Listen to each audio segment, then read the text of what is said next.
Syeda Nasreen. ADN Urdu news में आपका इस्तकबाल है। खबरों का सिलसिला शुरू करने से पहले आइए एक नज़र डालते हैं आज की अहम खबरों पर। आज शहर में मुबैना तौर पर कोरोना वबा से हुई 6 अफराद की मौत। वबा से हलाकतों की तादाद हुई 114, 28 मरीज हुए डिस्चार्ज, 81 नए मरीज शरीक अस्पताल।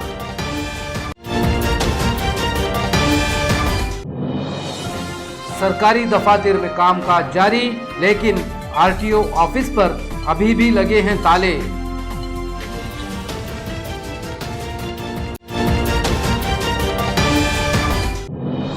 कर्फ्यू तोड़ने वाले 875 अफराद के खिलाफ FIR हुआ दर्ज। 65,000 अफराद से वसूल किया गया 3 करोड़ रुपए जुर्माना।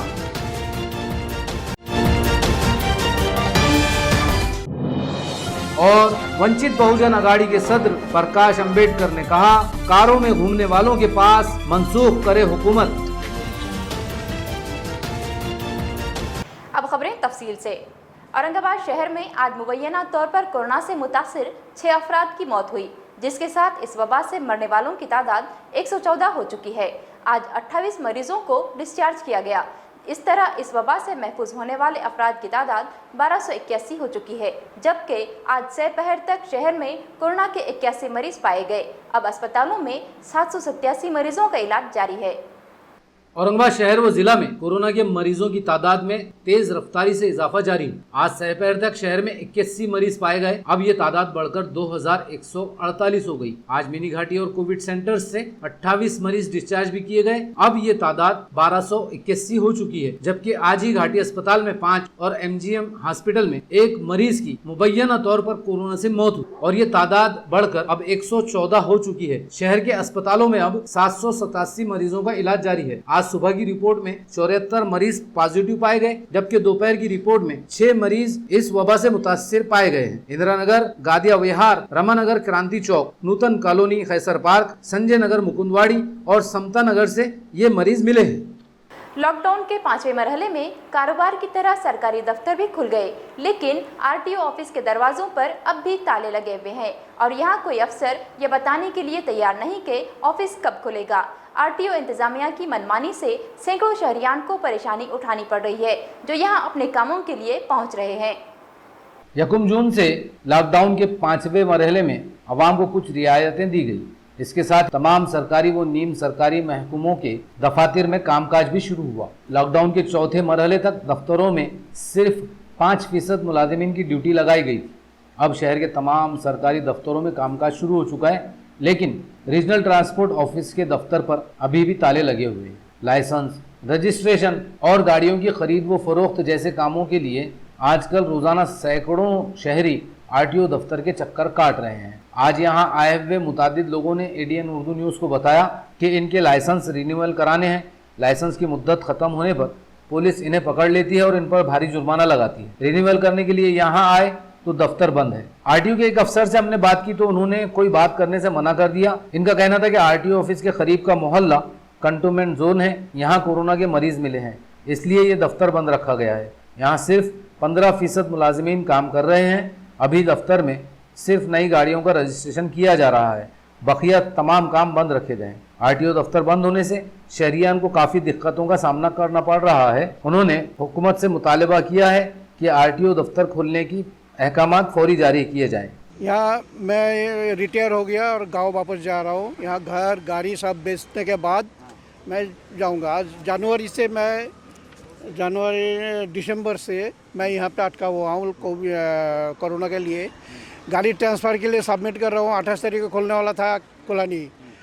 लेने वाला और बेचने वाला दोनों इधर है, लेकिन ऑफिस जब तक नहीं खुलेंगे तब तक कुछ काम नहीं हो रहा है। अच्छा। अभी ऑनलाइन हो जाएंगे बोले, लेकिन ऑनलाइन होने के बाद मैं अगर चला जाऊँगा बिफोर के लिए साइन के लिए कब आऊँगा मैं दार्जिलिंग गुवाहाटी के पास रहता हूँ। अच्छा। मेरा गाँव उधर है, तो वहाँ जाऊँगा तो फिर कब आऊँगा, मैं आ नहीं पाऊँगा।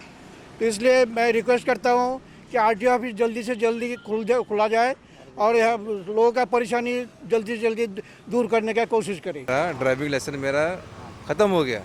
अब पुलिस वाले बोल रहे कि तुम्हारा लाइसेंस रिन्यूअल नहीं है। अब पुलिस वाले बोल रहे हैं कि बाद में भी इधर आ रहे हैं रिन्यूअल करने के लिए, लेकिन आरटी ऑफिस बंद है। अंदर अधिकारी है, लेकिन वो बोल रहे भी ऊपर से ऑर्डर आएगा तो चालू करेंगे। उद्धव ठाकरे साहब ने बोले कि ये आरटी ऑफिस ये सब होटल वगैरह 8 तारीख से चालू हो गए, लेकिन अभी तक तो आरटी ऑफिस को चालू ही नहीं है। आपके सामने ही देखो ना, गेट लगे हुए हैं, वॉचमैन खड़े हुए हैं, और वो कुछ चालू करने का उनका नज़रिए नहीं है कुछ। 28 तारीख को बोले चालू होता ऑफिस, फिर 1 तारीख को चालू होता बोले, फिर 8 तारीख को चालू होता बोले, लेकिन अभी तक ऑफिस कुछ चालू नहीं हुआ। ऊपर से कोई ऑर्डर आया ही नहीं। हमारा जल्द से जल्द चालू होगा तो दूसरे लोग भी जो परेशान हो रहे हैं उनका भी कारोबार चालू होगा, थोड़ा बहुत धंधा पानी सबका चालू होगा। शिवसेना की मुकामी क़यादत में गृहबंदी और इख्तलाफात शदीद होते जा रहे हैं। पार्टी की सालगिरह पर गुज़िश्ता रोज़ 2 अलहदा मकामात पर प्रोग्राम मुनाक़िद किए गए, जिसके बाद सबक मेंबर पार्लियामेंट चंद्रकांत खैरे के बयान से ये वाज़ेह होता है कि पार्टी की मुकामी क़यादत में शदीद इख्तलाफात हैं। खैरे ने किसी लीडर का नाम लिए बगैर कहा कि कुछ लीडर अपने आप को बड़ा साबित करने के लिए पार्टी में जहर घोल रहे हैं।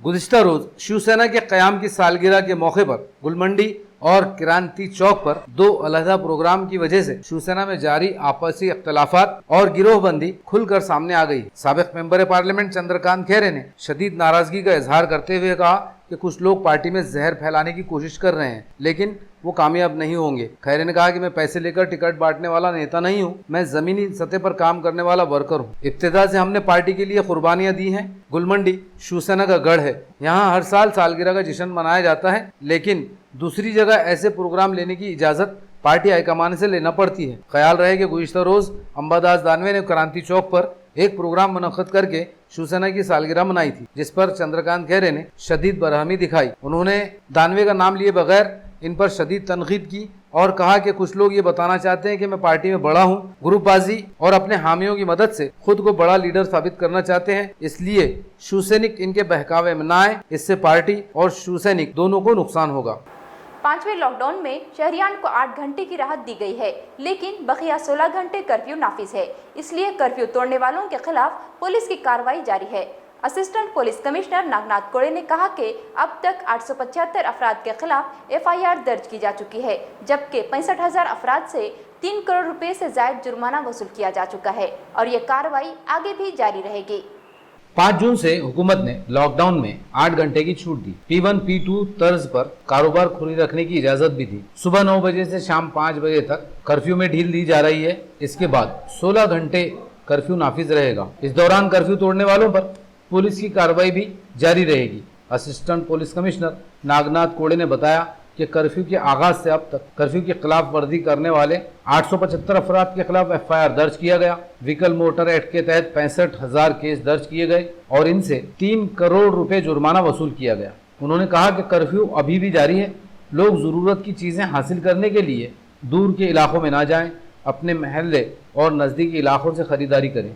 जो शख्स बिला वजह शहर में घूमेगा, इसके खिलाफ सख्त कार्रवाई की जाएगी। उन्होंने शहरियान से अपील भी की कि कोरोना का खतरा अभी टला नहीं बल्कि बढ़ता जा रहा है, इसलिए तमाम एहतियाती तदाबीर पर अमल करें ताकि इस वबा से हम सब और हमारा शहर महफूज रहे। जो लोग बिला वजह अत्यावश्यक वस्तु खरीदी करने के लिए बाहर आते हैं, वो बहाना बनाते हैं और बहाना बना के गाड़ी लेके घूमते हैं। वो ऐसी गाड़ी डिटेन करते हैं, डिटेन करके उनके खिलाफ कार्रवाई की जाती है। ऐसे लोगों के खिलाफ 950 गुने दाखिल कर दिया है और ऐसे लोगों के खिलाफ 68,000 केसेस दाखिल कर दिया है और 3 करोड़ रुपए का दंड औरंगाबाद पुलिस दल ने जमा किया है और अभी भी ये कार्रवाई चालू है। लोगों को मैं अपील करता हूँ बिला वजह बाहर मत घूमो। खरीदी करना है तो घर का एक ही आदमी आके अपने मोहल्ले में खरीदी करो, बाहर घूमने की कोशिश मत करो। कोई बंदा ऐसी कोशिश करता है तो उनके खिलाफ कड़ी से कड़ी कार्रवाई की जाएंगी, उनकी गाड़ी जब्त की जाएंगी, डिटेन की जाएंगी और उनके खिलाफ गुनाह भी दाखिल किया जाएगा। इस वास्ते हम लोगों को अपील करता हूँ, ये बड़ी वबा है, ये बड़ी महाबीमारी है और बाहर आके तुम संक्रमण मत बढ़ाओ और घर में बैठो। घर ही जगह है, सुरक्षित जगह है और घर में रह के अपना कारोबार करो। इस वास्ते फिर मैं अपील करता हूँ कि बाहर बिला वजह मत घूमो। कोरोना कर्फ्यू की वजह से नए तालीमी साल की शुरुआत पर कोई वाज़ेह फैसला नहीं किया गया, लेकिन कुछ स्कूलों में ऑनलाइन एजुकेशन के जरिए तालीम की तैयारी जारी है। ऐसे स्कूलों में मारूफ तालीमी इदारे बुरहानी नेशनल एजुकेशन के मुख्तलिफ स्कूल भी शामिल हैं, जहां सदर मुदर्रिसीन की निगरानी में माहिर असातिज़ा पर मुश्तमिल टीम ऑनलाइन एजुकेशन की बेहतरीन अंदाज में तैयारी कर रही है। स्कूल में जारी इन सरगर्मियों का आज एडियन उर्दू न्यूज़ की टीम ने जायजा लिया। कोरोना वबा की वजह से तमाम शोबा हयात बुरी तरह मुतासिर हुए, जिनमें शोबा तालीम भी शामिल है।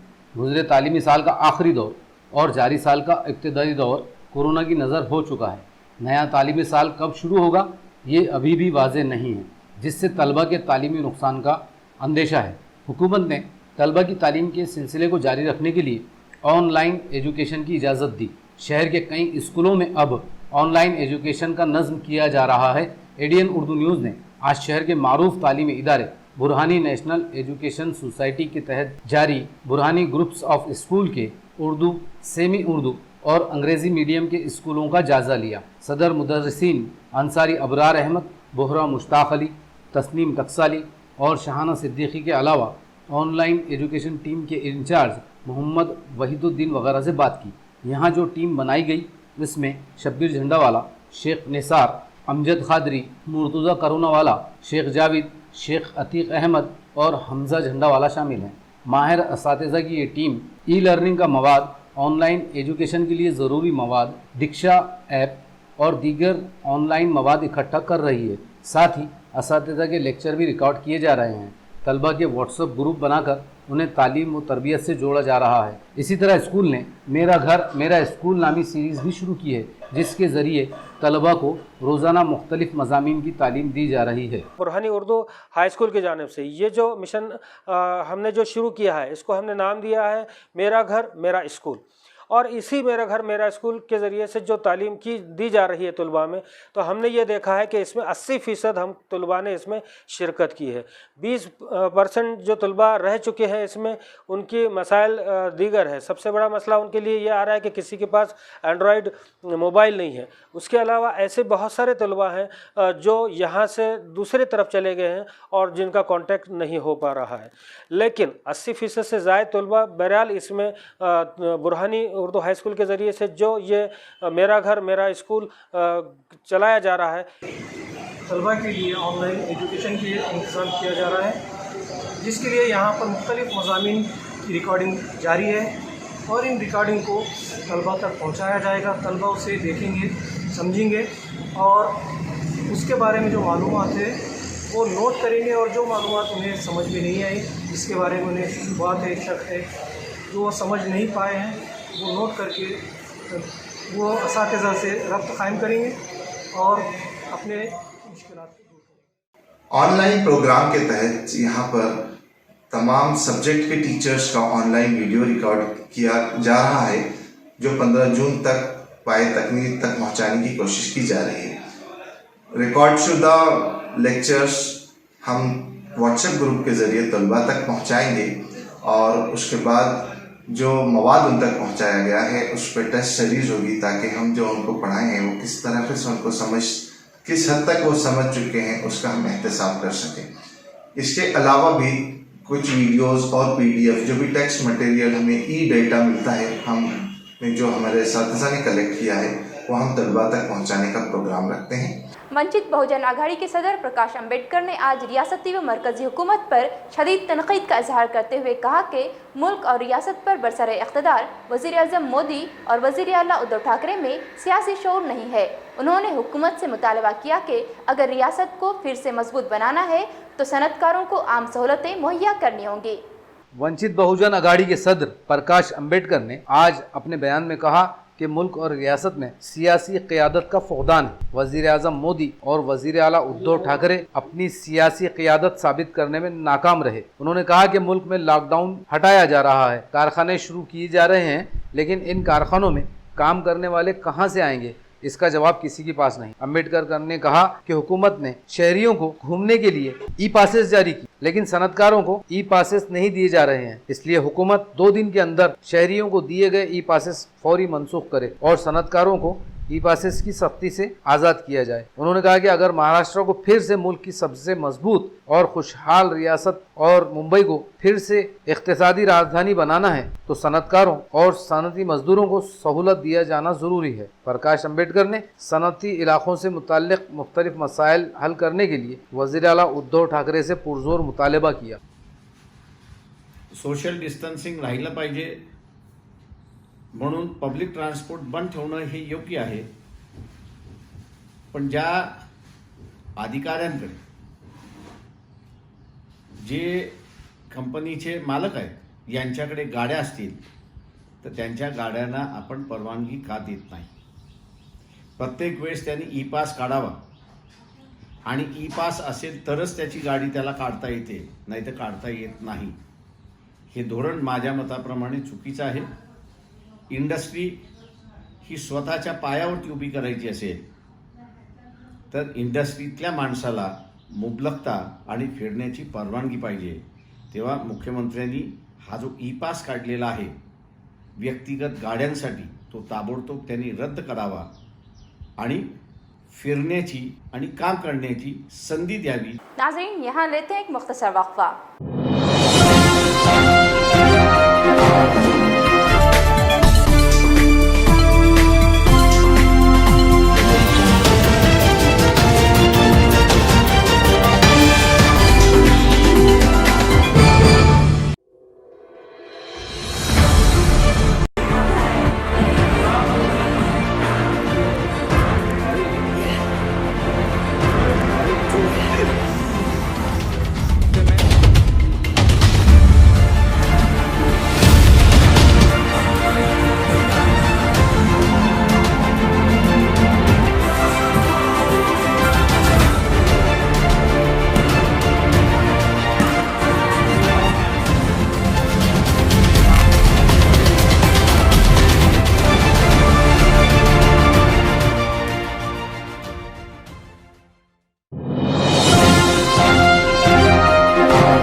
नाज़रीन, वक्फे के बाद दोबारा खैर मकदम।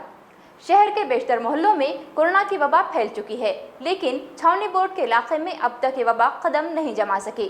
2 दिन पहले यह खबर आई थी कि छावनी के तोपखाना इलाके में कोरोना का मरीज पाया गया है, लेकिन आज सीईओ विक्रांत मौर्य ने यह वजाहत की कि मज़कूरा मरीज पैठन गेट का रहने वाला है।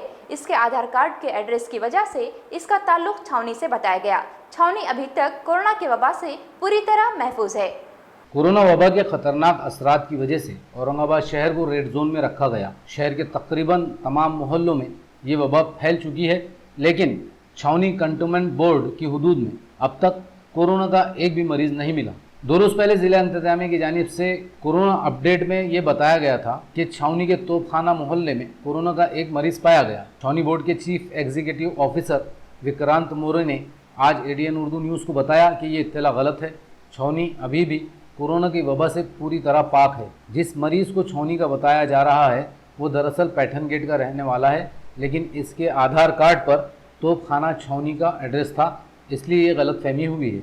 मौर्य ने कहा कि छावनी का जुमेरात बाज़ार जल्द ही शुरू होगा, इसके लिए टेंडर भी जारी किया गया है। उसमें हुआ ये था कि उनका जो पेशेंट था उनका एड्रेस यहाँ का था, आधार पे एड्रेस यहाँ का होने की वजह से वैसा रिपोर्ट में आया था, लेकिन असल में वो यहाँ पे नहीं रहते। तो हमारे यहाँ अभी तक तो कोई पेशेंट नहीं है, तो उनका बाहर का ही है और यहाँ के नहीं है वो। हाँ, तो उस हिसाब से अभी हमारे एरिया में तो जितना हमारा सिविल पॉपुलेशन मिलिट्री का है 18,000 पॉपुलेशन है, तो उसमें से अभी तक तो कोई नहीं है। हमारे बाउंड्री लिमिट्स में तो पॉजिटिव केस नहीं है। हमारे यहाँ पहले तो छोटे छोटे मार्केट है, ज़्यादा भीड़ होने की संभावना कम है, फिर भी हमारे लोग पूरा 9 से 5 उसको सर्वेलेंस करके कम से कम भीड़ हो, लोग सोशल डिस्टेंसिंग का पालन करें और मास्क पहनने की हम सख्ती पहले से करते आ रहे हैं। उस पर अभी भी हम ज़्यादा कर रहे हैं कि ग्राहकों ने भी पहना, दुकानदारों ने भी पहना, जो रोड पे घूम रहे, जो भी घर से बाहर निकल रहा है वो मास्क पहन के ही निकले।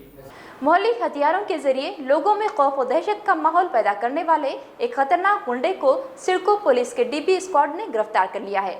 ये कार्रवाई मिसारवाड़ी इलाके में अंजाम दी गई। पुलिस ने इस गुंडे के कब्जे से तलवार और चाकू बरामद किया है।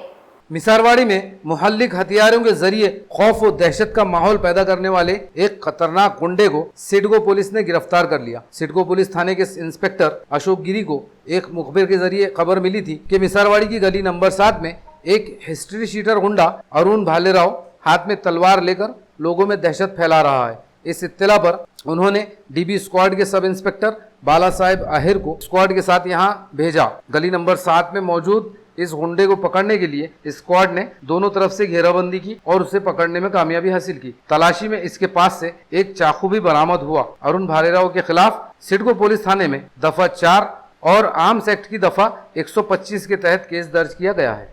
कोरोना कर्फ्यू की वजह से वॉल पेंटिंग का काम करने वाले पेंटर्स भी मुसीबत में आए, लेकिन इन हुनरमंदों में मुल्क व कौम और माशरे के लिए कुछ करने का जज्बा मौजूद है। इसी जज्बे के तहत मुतादिद पेंटर्स आजकल शहर की सड़कों के किनारे दीवारों पर कोरोना वबा से हिफाजत पर मबनी पैगाम लिख रहे हैं ताकि इस मुहल्लिक वबा से लोगों की जानें बचाई जा सके।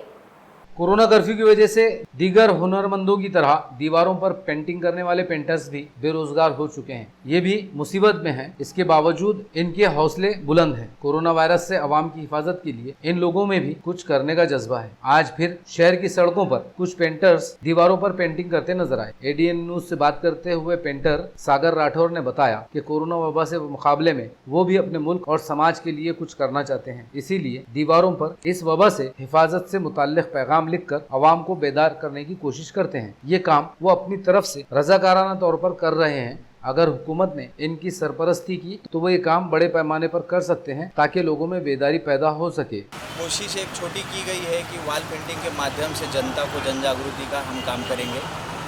3 महीने से काम बंद था हमारा और सब परेशान थे। अभी काम चालू करने के लिए हमने कोशिश की है, तो हम जन जागृति से चालू किए हैं काम। कोविड-19 के जो कोरोना वायरस से बचने के लिए और इसके साथ में हमको काम करने के लिए क्या क्या करना चाहिए वो उपाय योजना पर हम काम कर रहे हैं। तो मास्क का वापर हमें हमेशा करना चाहिए, हमें सैनिटाइज़र का ये करना चाहिए, बार बार साबुन से हाथ धोना चाहिए, सोशल डिस्टेंस रखना चाहिए, हमेशा वापरते समय छींकते या खांसते समय हमें रुमाल का वापर करना चाहिए। ऐसे संदेश हम दीवार पर पेंटिंग के माध्यम से जनता को पहुंचाना चाहते हैं। और यही काम हम सरकार अगर हमें मदद करे तो हम काफ़ी बड़े पैमाने पे करना चाहते हैं। ये छोटी सी कोशिश, एक निःशुल्क सेवा हमारे पेंटर भाइयों की तरफ से हम चालू। सरकारी दफातर में कामकाज के साथ बॉन्ड पेपर और रसीद टिकट की फरोख्त शुरू हो चुकी है, लेकिन जिला कलेक्टर ऑफिस के अहाते से स्टैंप वेंडर गायब हैं, जिसकी वजह से शहरियान को दुगनी कीमत में बॉन्ड और टिकट खरीदने पड़ रहे हैं। इस कालाबाजारी की खुफिया वीडियो रिकॉर्डिंग करने वाले एक साबिक फौजी ने जिला इंतजामिया से मुतालबा किया कि वो इस कालाबाजारी को रोकने के लिए सख्त कदम उठाए। जिला कलेक्टर ऑफिस में स्टैम्प वेंडर के जरिए बॉन्ड और टिकट फरोख्त किए जाते हैं। कर्फ्यू में राहत के साथ कलेक्टर ऑफिस के अहाते में दुकानें भी खुल गई। इनमें स्टैम्प वेंडर तो नजर नहीं आते, लेकिन मुख्तलिफ दुकानों पर बॉन्ड और स्टैम्प टिकट बेचे जा रहे हैं। लोगों को सरकारी कामकाज, हलफनामों और मुख्तलिफ दरखास्तों के साथ बॉन्ड और टिकट जोड़ना लाजमी होता है। लोग यहाँ बॉन्ड और स्टैम्प टिकट खरीदने के लिए पहुँचते हैं, लेकिन स्टैम्प वेंडर ना होने से उन्हें दूसरी दुकानों से दुगनी कीमत में बॉन्ड और टिकट खरीदना पड़ रहा है। यहाँ जेरोक्स और डीटीपी की मुख्तलिफ दुकानों पर गैर कानूनी तरीके से स्टैम्प और रसीदी टिकट बेचे जा रहे हैं। एक रिटायर्ड फौजी इरशाद खान ने ऐसे ही एक दुकानदार की खुफिया वीडियो रिकॉर्डिंग बनाई। उन्होंने जिला इंतजामिया से मुतालबा किया कि इस मामले में तहकीकात की जाए और बॉन्ड व टिकट की कालाबाजारी पर फौरी रोक लगाई जाए। 10 वाले 2 दो, 5 वाले 2 दो, तो 10 के 20 40 50 रुपए। 10 वाले 2 दो और 5 वाले 2 दो। कितने को बोले? 10 वाला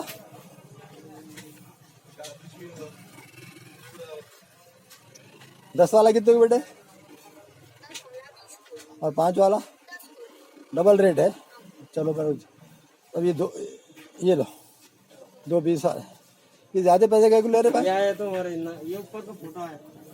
2 महीने से ये है ना, 2 10 वाले 2 और 2 5 वाले, 2 10 वाले 2 5 वाले। 40 हो गई। 40 हो गए। हाँ, और 5 वाले दो 10 के। चलो एक दे दो फिलहाल। एक, हाँ सही बात है, एक ही आएगा। मैं भी दे। ये इतने ज्यादा क्यों ले रहे, डबल पैसे क्यों ले रहे यार? ब्लैक मार्केटिंग चल रही है। आएगा। कोर्ट फी स्टैम्प जो है हर्सुलकर के साथ जो है वेंडर है उनके पास मिलते हैं, मगर वो कई दिन से नहीं आ रहे हैं। मैं 2-3 दिन से चक्कर जा रहा था, वहाँ पर कहीं भी वो कोर्ट फी स्टैम्प नहीं है। और दूसरे लोगों के पास जाओ तो दुगने दाम बोलते हैं उसके, चाहे कोर्ट फी स्टैम्प है चाहे स्टैम्प पेपर है बड़े।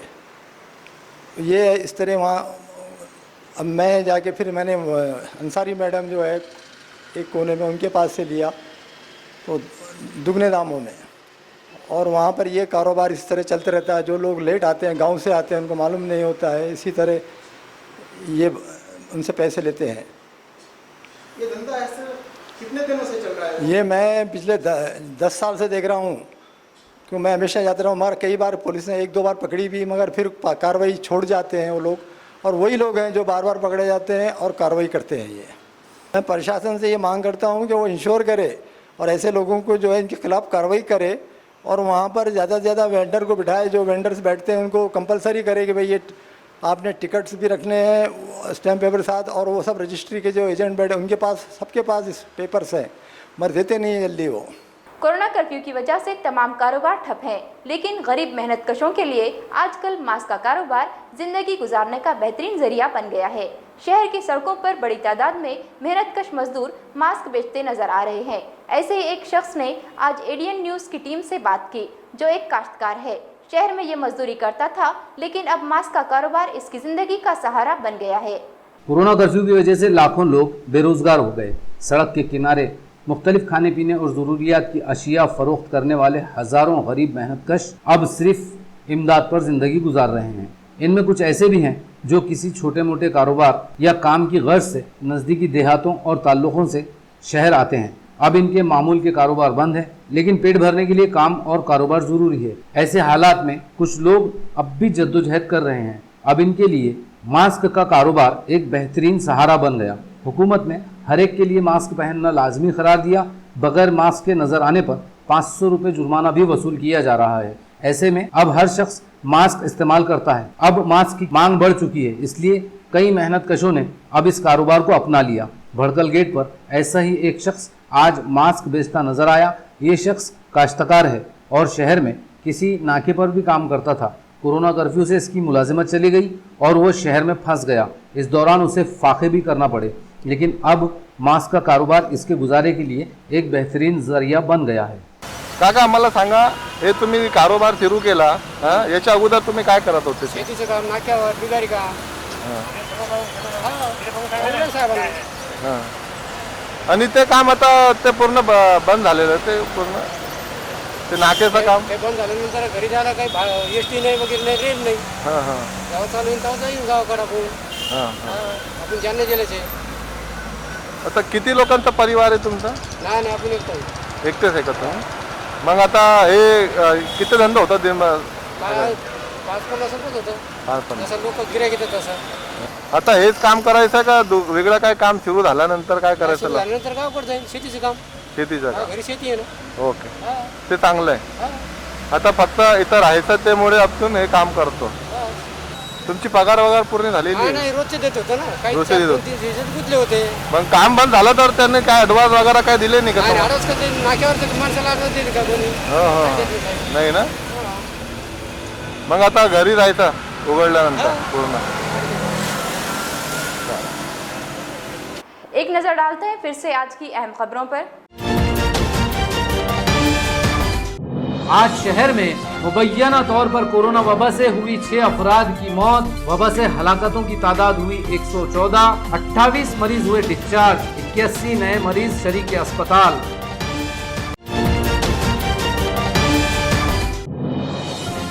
सरकारी दफातर में कामकाज जारी, लेकिन आरटीओ ऑफिस पर अभी भी लगे हैं ताले।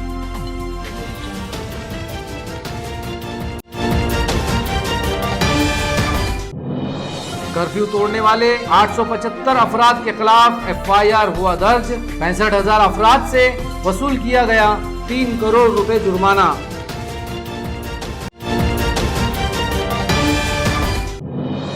और वंचित बहुजन अघाड़ी के सदर प्रकाश अंबेडकर ने कहा, कारों में घूमने वालों के पास मनसूख करे हुकूमत। नाजरीन, तो ये थी आज की खबरें। कल फिर मिलते हैं ताज़ा खबरों के साथ। तब तक देखते रहिए ADN उर्दू न्यूज़।